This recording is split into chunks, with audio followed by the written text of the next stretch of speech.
राधा रानी के इन खास रहस्य को। आज की इस खास वीडियो में हम आपको सिर्फ और सिर्फ राधा रानी के जीवन से जुड़ी कुछ खास रहस्यों से पर्दा उठाने वाले हैं, इसीलिए इस वीडियो को अंत तक जरूर देखिएगा, को जानने और सुनने को मिलती रहे। श्रीमद् भगवत गीता, विष्णु पुराण, ब्रह्म वैवर्त पुराण और स्कंद पुराण में राधा रानी के बारे में वर्णन मिलता है। पुराणों के उल्लेख के अलावा दूसरे ग्रंथों में और समाज में प्रचलित मान्यता किंवदंतियों के आधार पर राधा के बारे में कई तरह के किस्से और कहानियों का पता चलता है। दोस्तों, क्या आपको पता है राधा जी का पूरा नाम? पद्म पुराण के अनुसार राधा वृषभानु नामक वैश्य गोप की पुत्री थी। उनकी माता का नाम कृति था। राधा का पहला नाम वृषभानु कुमारी था और बरसाना राधा के पिता वृषभानु का निवास स्थान था। बरसाने के अलावा राधा का अधिकतर समय वृंदावन में ही बीता था। दोस्तों, क्या आप जानते हैं कि राधा कृष्ण का पहला मिलन कब हुआ था? दोस्तों, राधा ने जब कृष्ण को देखा था तो वह बेसुध हो गई थी।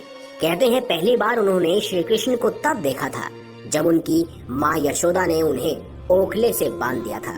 कुछ लोग कहते हैं वह पहली बार गोकुल अपने पिता वृषभानु जी के साथ आई थी, तब श्री कृष्ण को उन्होंने पहली बार देखा।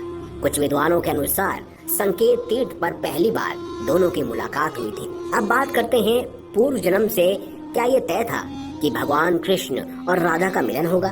ब्रह्म वैवर्त पुराण प्रकृति खंड अध्याय 48 के अनुसार और यदुवंशियों के कुल गुरु गर्ग ऋषि द्वारा लिखित गर्ग संहिता की एक कथा के अनुसार एक बार नंद बाबा श्री कृष्ण को लेकर बाजार घूमने निकले।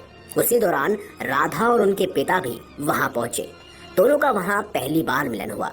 उस दौरान दोनों की उम्र बहुत छोटी थी। उस स्थान को सांकेतिक तीर्थ स्थान कहते हैं। संकेत का शब्दार्थ है पूर्व निर्देशित मिलन का स्थान।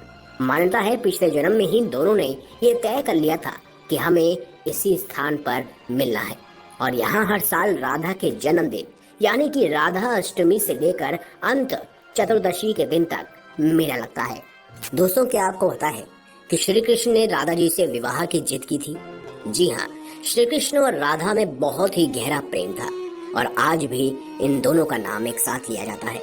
ऐसे में श्री कृष्ण ने अपनी माँ यशोदा से कहा कि मैं राधा से विवाह करना चाहता हूँ। यह सुनकर यशोदा मैया ने कहा कि राधा तुम्हारे लिए ठीक लड़की नहीं है।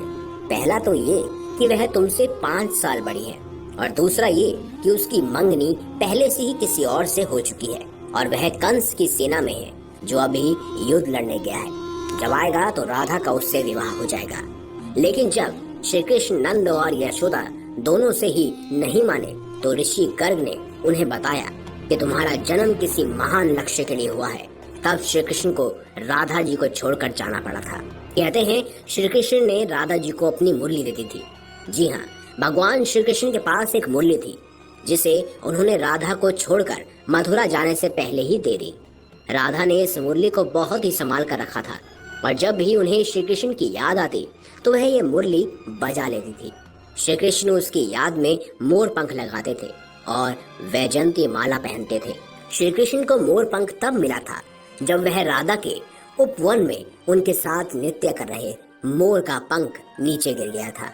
तब उन्होंने उसे उठाकर अपने सिर पर धारण कर लिया था और राधा ने नृत्य करने से पहले श्री कृष्ण को वैजंती माला पहनाई थी। दोस्तों, वृंदावन राधा का बहुत ही खास स्थान है। कहना पहले गोकुल, फिर नंदगांव और बाद में वृंदावन में रहने लगे। वृंदावन में ही राधा के परिवार के लोग भी रहने लाए थे। बस वहीं पर जन्मा राधा और कृष्ण का प्रेम। विष्णु पुराण में वृंदावन में कृष्ण की लीलाओं का वर्णन मिलता है। मान्यता है कि यहीं पर श्री कृष्ण और राधा एक घाट पर युगल स्नान करते थे। यहीं पर श्री कृष्ण और गोपियां आंख मिचौनी का खेल भी खेलते थे। तो दोस्तों, राधा रानी से जुड़े कुछ और खास रहस्य हैं जो हम अपने आने वाले कुछ और वीडियोस में जरूर बताएंगे। अगर आपको ये वीडियो अच्छी लगी हो तो इस वीडियो को लाइक करें, हमारे चैनल को सब्सक्राइब करें और हाँ, इस वीडियो को ज्यादा से ज्यादा लाइक करें और कमेंट बॉक्स में जरूर बताइएगा कि आपको राधा रानी से जुड़े कुछ और खास रहस्य जानने हैं या नहीं। धन्यवाद।